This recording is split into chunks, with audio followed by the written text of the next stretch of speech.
shugaban Amurka J.D. Vance wanda zai jagoranci tawagar Amurka har yanzu rahotanni ke cewa bai baro Washington ba. Wakiliyar BBC ta ce kalaman da ke fitowa daga bakin Iraniyawa a wannan lokaci na cike da fushi da kuma rashin tabbas.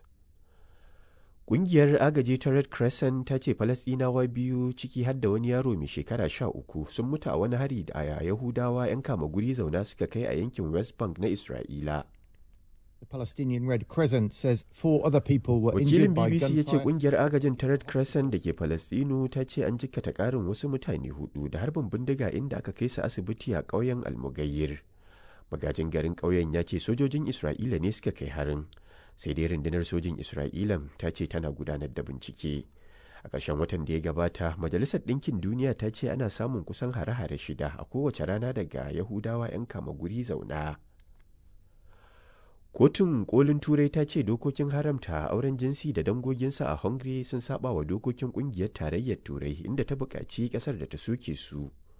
Kotun ta ce Hungary ta saba wa dokokin tarayyar Turan saboda haramtawa ƙananan yara samun bidiyon masu alaƙa da auren jinsi a shafukan sada zumunta, wanda ta ce hakan ya saba wa muhimmin 'yancinsu na ɗan adam.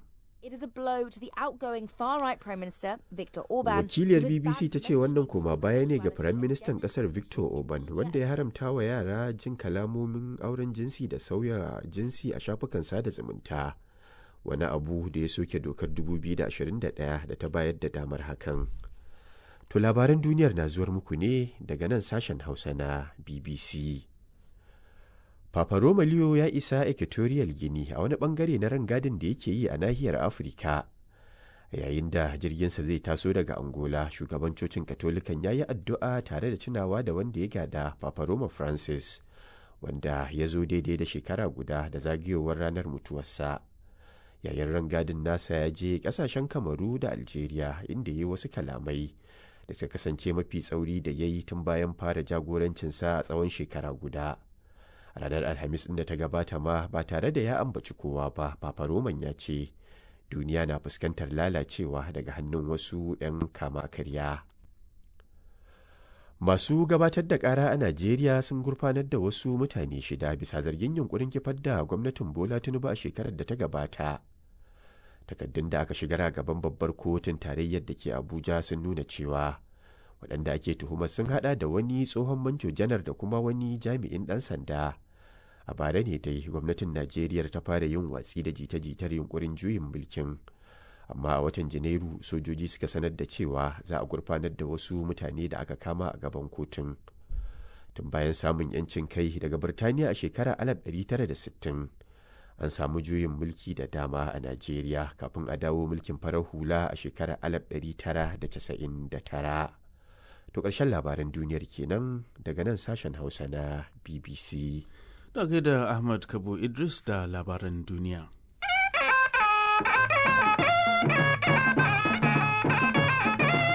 Yanzu kuma sai rahotanni, kuma za mu soma ne daga yankin gabas ta tsakiya inda kungiyar agaji ta Red Crescent ta ce Falasɗinawa 3 ciki har da wani yaro matashi ne suka mutu a wani hari da wasu Yahudawa 'yan kama wuri zauna suka kai a wani ƙauye da Isra'ila ta mamaye a yankin gabar yamma da kogin Jordan. Magajin garin ƙauyen ya ce sojojin Isra'ila da ke tare da Yahudawan ne suka kashe su. Ga fasar rahoton wakilin BBC John Donison. Harin ya faru ne a Almugayyir kusa da Ramallah a safiyar yau. Magajin garin karamin ƙauyen Falasɗinawan ya shaida wa BBC cewa akalla Yahudawa 'yan kama wuri zauna 10 ne suka tunkaro ƙauyen tare da sojojin Isra'ila, inda suka buɗe wuta kan makarantar ƙauyen.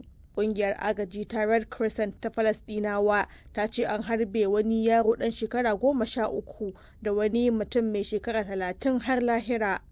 Kuma magajin garin ya ce sojojin Isra'ila ne suka kashe su. Mutum 4 kuma waɗanda suka jikkata a harbin tuna aka kai su asibiti. Wannan ne hari na baya-bayan nan a cikin abin da Majalisar Ɗinkin Duniya ta bayyana a matsayin ƙaruwar hare-hare daga 'yan kama wuri zauna. Ƙarshen watan da ya gabata Majalisar Ɗinkin Duniya ta ce a kiyasi ana kai hari sau 6 duk rana, kuma lamarin ya kai ga raba Falasɗinawa 1,500 daga gidajensu. Rundunar sojin Isra'ila ta ce tana gudanar da bincike kan harin na baya-bayan nan. To gaida Aisha Aliyu Jafar da fasar rahoton John Donison. Da kuma sai mu nufi Najeriya inda jam'iyyar APC mai mulkin kasar ta sanar da ranar 15 da 16 ga watan Mayun wannan shekarar a matsayin ranakun gudanar da zaɓukanta na fidda 'yan takara. Wannan dai wani bangare ne na shirye-shiryenta na tunkarar zaben wato babban zaben kasar na shekara mai zuwa. Bala Ibrahim shine babban jami'in sadarwa na jam'iyyar ta APC ga kuma ƙarin bayanin da yawa Abdu Halilu.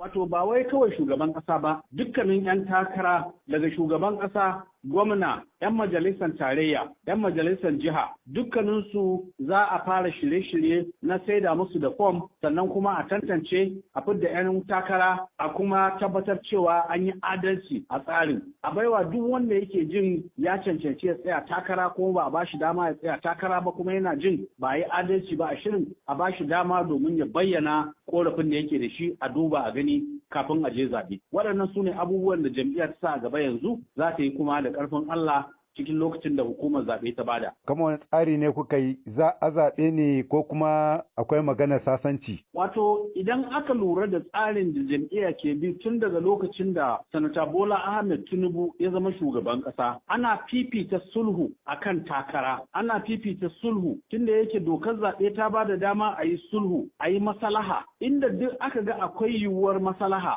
to za a duba a gani a yi maslaha domin a fidda ɗan takara ta yadda ba sai an tada jijiyoyin wuya ba. Amma idan sulhun bai samu yiwuwa ba to sai a je akwati in ya so a yi zaɓe. Amma sulhu shine fifiko na farko da za a duba. Akwai zuwa yanzu wasu matakai da kuka ɗauka na ganin cewa kun sasanta rikice-rikicen da ke cikin jam'iyyar ku a wasu ɓangarori. To dukkan waɗannan rikice-rikice da ake faɗa sun fi yin tasiri a fatar baka. Amma a gaskiya babu wata rigima wacce ike mu muna ganin cewa za a kai ruwa rana. Dukkanin 'yan jam'iyyar APC 'yan jam'iyya ne masu kishin demokradiyya, masu aiki da bin doka da tsari. Kuma tsari dama ya ce idan za ka shiga takara to ɗayan biyu ne zai iya faruwa, walau kai nasara ko kuma ka faɗi. To dukkan wanda yake ɗan jam'iyya ne mai kishin dokokin jam'iyya ana nuna masa cewa ya fa sani cewa idan bai samu nasara ba kuma ya gamsu da cewa an yi adalci a tsarin da aka fidda ɗan takara to ya baiwa wanda ya samu nasara goyon baya domin jam'iyya ta yi tasiri. Wannan shine abin da ake karanta musu kuma muna fata cewa kowane ɗan takara zai yi aiki da wannan huɗuba. Amma kuna ga game da magana sulhu da ake cewa za su amincewa ko ko za su karɓi wannan huɗuba? To muna fata saboda shi duk ɗan siyasa ai burinsa cewa in ma tsayawa yi takara yana da burin cimma wani abu ne wanda zai kyautata wa jama'a. To idan jama'a suka ce wanda ya samu nasara ya fi shi cancantar ya yi musu wannan abin, to ai dama burin maje haji sallah. Shikenan ya kamata ya aiki da wannan ya mara wanda ya samu nasara baya a gudu tare a tsere tare. Muna fata cewa za su yi aiki da wannan, za su karɓi wannan huɗuba in dai har 'yan jam'iyya ne masu kishin jam'iyya masu kuma aiki da tsari na demokuraɗiyya ba kama karya ba. Bala Ibrahim kenan babban jami'in sadarwa na jam'iyyar ta APC mai mulki a Najeriya. Tuwara yau da ya kan batun siyasa a Najeriya bangaren shugabancin jam'iyyar hamayya ta PDP mai samun goyon bayan ministan birnin Abuja Nyesom Wike ya bayyana cewa jam'iyyar na dab da kawo ƙarshen matsalolinta na cikin gida kasancewa nan gaba kaɗan za ta gudanar da zabenta na fidda 'yan takara da zai daidai da tsare-tsare da kuma dokokin hukumar zaben ƙasar wato INEC. Kuma nan ba da jimawa ba za su so mu tattaunawa da duk bangarorin da ke ganin an yi musu ba daidai ba. Sai dai bangaren shugabancin Kabiru Tanimu Turaki ya bayyana tattaunawar a matsayin yaudara da ba za su amince da ita ba. Ga rahoton Zubairu Ahmad.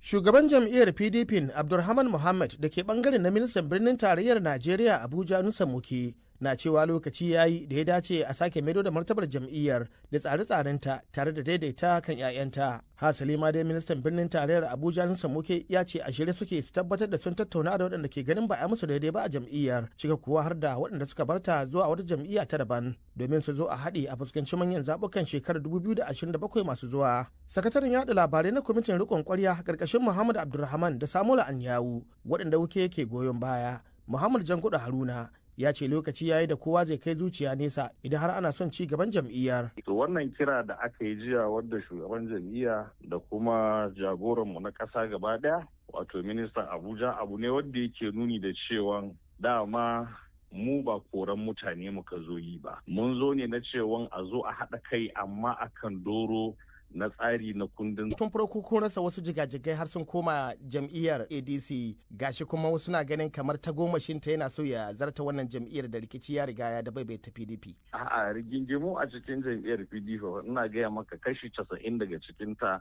an riga da an warware. Duk sauran zantuka da kake ji a propaganda ce da hayaniya da kuma kifaɗi da cewa ba za mu yarda mu mutu ba a haka. Amma